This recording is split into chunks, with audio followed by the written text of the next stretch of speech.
sida loogu guulaysto ganacsigaaga. Dadka guulaha gaadha waxaa laga helaa meel kasta oo adduunka ka mid ah. Waxay ka soo kala jeedaan waddamo kala duwan, waxayna leeyihiin background iyo dhaqamo kala duwan.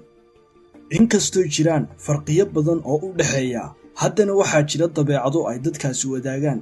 Dabeecadahaasi oo ka dhigay qaar guul gaadha kana soo dhex saaray dadka.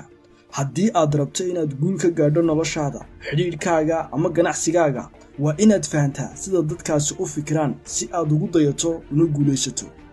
Haddii uu qof bili'aadan ahi wax sameeyo, qof kastoo kale oo bili'aadan ahi waxa qofkaasi sameeyey uu samayn karaa. Haddii uu raaco dariiq la mid ah dariiqii uu qofkii hore raacay, xataa haddii uu raaco dariiqo ka duwan dariiqa, balse uu ku dhego hab fikir la mid ah hab fikirka qofka guulaha gaadhay, waxay u saamixi doontaa qofka inuu guultaa la mid ah gaadho. Sida loo noqdo qof guul gaadha. Ka soo qaad inaad tahay qof Ilaahay hibo siiyey, karti leh oo caqli badan, balse aad dhowr jeer wax isku dayday aanad ku fashilantay. Miyaanay suurtagal ahayn inaad waxaa ka rajo dhigto oo aad ka hadho? Haa, dadka caadiga ahi suurtagalnimada ay ku rajo dhigi karaan waa mid badan, balse dadka guusha u jajabani marna ma rajo dhigaan. Waxay isku dayaan 10 jeer iyo xataa 100 jeer ilaa ay ka gaadhayaan waxa ay rabaan, mana rajo dhigaan. dabcan waa bili'aadan caadi ah oo way baqdaan, way niyad jabaan, waanay ooyaan, xataa way murugoodaan, balse dhammaan dareennadaasi kama hor istaagaan inay hore u socdaan. Haddii aad rabto inaad guul ka gaadho ganacsigaaga, waa inaad barataa sida aan loo rajo dhigin ee aan loo quusan markaad guul darraysato. Maxay dadka qaar iskudaygooda u sii wadaan? Maxaa sababa in dadka qaar ay iskudaygooda sii wadaan inkastoo ay guuldarrooyin badan la kulmaan? Dadka ganacsigooda guul ka gaadha waxay rumaysan yihiin fikirkooda iyo riyooyinkooda.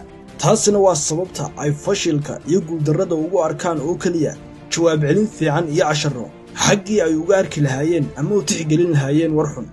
Waxay og yihiin in maalin uun haddii Alla ku simo ay riyooyinkooda ka dhabayn doonaan. Waxay intaa raadinayaan ama baadi goobayaanna waa habkii ay ku hirgelin lahaayeen riyooyinkooda.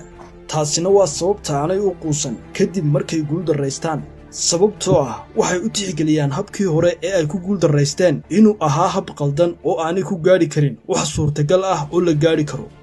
Haddii aad rabto inaad ganacsigaaga guul ka gaadho, waa inaad aamintaa oo aad niyadda u sii daysaa waxa aad qabanayso. Sababtoo ah haddii aanad adigu rumaysnayn, qof kale ma rumaysan karo.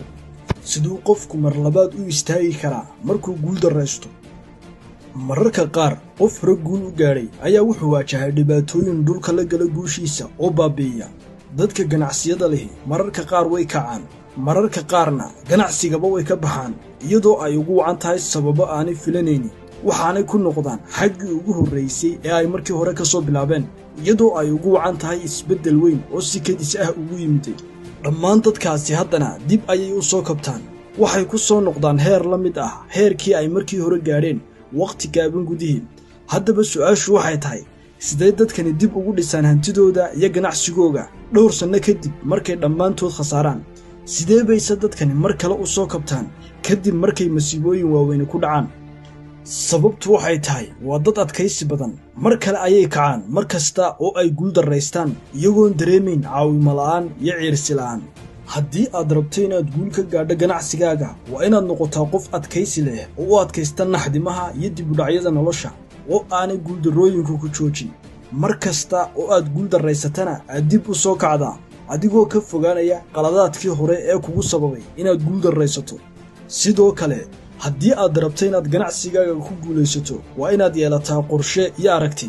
Isla markaana waa inaad si fiican u garanaysaa meesha aad dhab ahaan u rabto inaad gaadho. Hadalka ugu dambeeya ee sida loo noqdo qof ku guulaysta ganacsigiisa. Dadka guulaha gaadha waxay sameeyaan wax ka badan qodobada aan soo sheegay.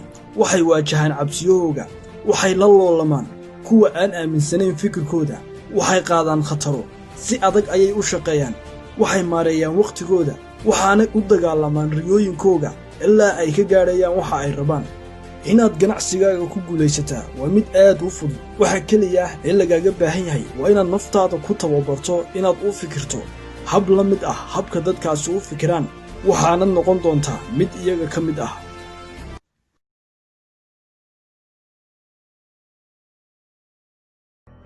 Buugga